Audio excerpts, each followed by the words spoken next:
I've been babysitting for the past 6 months. It's an easy way to make quick money, and the truth is that it doesn't require any specific skills. It was slow going at first, but I catch the joker when a couple from the wealthy suburbs contacted me. They just wanted to babysit their 2 kids just for one Friday night so they could go out. I was paid $200 to look after 2 very polite and quiet kids in a house 5 times the size of mine. As you can imagine, it was perfect. So this young couple, I guess, was pleased with my work, as I quickly became known in the wealthy neighborhood as the young and cheerful babysitter who would watch your kids so you could go out. And when I tell you that this neighborhood is one of the wealthiest in the city, I'm not exaggerating. The majority of the residents are young couples who come from already wealthy parents. So sometimes I only need to babysit for a few hours, so I make relatively little money. The big money, though, is when I spend the night at their house, either because they want to spend the night in a hotel or because they don't want to have the time commitment. A few days ago, a young couple sent me a message asking if I could spend the night at their house with their 7-year-old daughter. Of course, I immediately replied positively, but wish I had known what awaited me. When the day, or rather the night of work, arrived, I drove my little car onto the road of this wealthy road and turned into the private entrance of the house. Although I had passed by here several times, I hadn't paid much attention. The dense foliage of the trees, you see, provided perfect cover. I continued driving for about 10 minutes on the uphill road until the mansion finally appeared. Of all the houses I have been to work in, this was without a doubt the most beautiful, a huge Victorian mansion, built with dark brown bricks, a combination that looked perfect with the forest that surrounded it.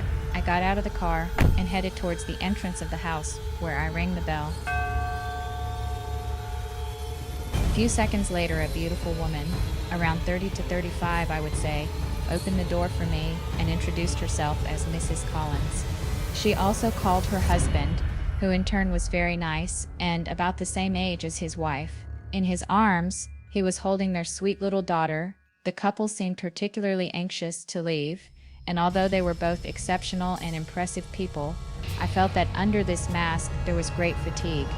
They were undoubtedly excited to have a whole evening to themselves, and they wanted to leave as quickly as possible. Before they left, however, they gave me several pieces of paper and told me that they had written down some instructions that I should follow. Mrs. Collins, in particular, emphasized to me many times how important it was to follow them faithfully. Quite taken aback, I assured her that I would. So they got into their expensive car, we said goodbye to them together with the little girl, and after a while they disappeared from our field of vision completely. I quickly glanced at the instructions, but I thought that I had plenty of time, so I would read them later.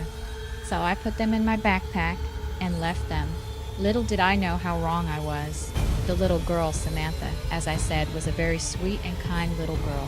She welcomed me very warmly from the beginning. We spent the first few hours watching TV and drawing, not much, really. After the 5th episode of her favorite series ended, I looked at the clock and realized it was already late, so I asked Samantha what time she usually goes to bed. She just shrugged her shoulders without giving me any answer. But then I remembered Mrs. Collins' rules, so I started reading them and mainly looked for the part about sleep. I found it. Samantha said she had to be in bed before 8. From what I saw, the time was 7:45, so we were doing really well. I got the little one off the couch to get her ready. She brushed her teeth, put on her pajamas, and spread out on her bed, big enough for a 7-year-old. I said goodnight to her, assuring her that she could call me if anything happened, but just before I closed the door to her room, she said something that gave me chills. She said, "Don't forget to lock the door." as she left. I turned back to her, clearly confused. "What do you mean? Don't forget to lock the door. Why should I lock your door? Say you want to go to the bathroom at night. Why should it be locked?" She looked at me with a very innocent look and shrugged her shoulders once more. "I don't know." She replied, "But Mom always locks the door when I go to bed. She says she does it to protect me and her too. I don't remember what happens when I fall asleep, but Mom says I always try to leave my room at night, and that's bad." I looked at her even more in surprise, not knowing what to answer or how to continue the conversation. "Mom said she would leave you instructions, and locking my door is one of them." She added, "Okay, Samantha, I'll lock it. Good night." I messed up. She answered me with a warm smile, and, relieved, she crawled into her covers. I closed the door and immediately noticed that there was an extra bolt screwed on the outside. Mechanically, I locked the door and the bolt and went downstairs to finally read Mrs. Collins' famous instructions. Surely they had some explanations to give me when they returned. Before I started reading, I was expecting instructions about Samantha. What to eat, what she was allowed to watch on TV, what she liked to read, draw, and so on. As soon as I started studying them, however, I realized that I had fallen out. I fell out a lot. Good evening, Anne. The instructions began. I am very happy that you have decided to look after our little girl for tonight. Samantha is an angel, and I am sure that you will do just fine. I know the house looks old and possibly scary, but don't worry. If you follow a few simple instructions, nothing bad will happen to you. First of all, Samantha must be in bed in her room with the door locked before 8. Do not open her bedroom door after 8. I repeat, do not open Samantha's bedroom door after 8. She will try to convince you to do so in various ways. She will cry, she will howl, she may even threaten you until you give in, but you will not pay attention to what she says. She cannot hurt you as long as the door is locked. Between 8.30 and 9.30, make sure that all the lights in the living room are on. You may hear scratching on the wall and growling from Samantha's room or from other rooms in the house. Again, there is no reason to worry as long as you remain in the living room. Watch TV to pass the time. We have many movies to choose from after 9:30. Don't wander around in dark places in the house. I would suggest turning on as many lights as possible so that you don't accidentally trap yourself in a specific spot. You might start seeing various silhouettes hiding in the dark places of the house. And sometimes they might try to talk to you. Just ignore them, and eventually they'll ignore you too.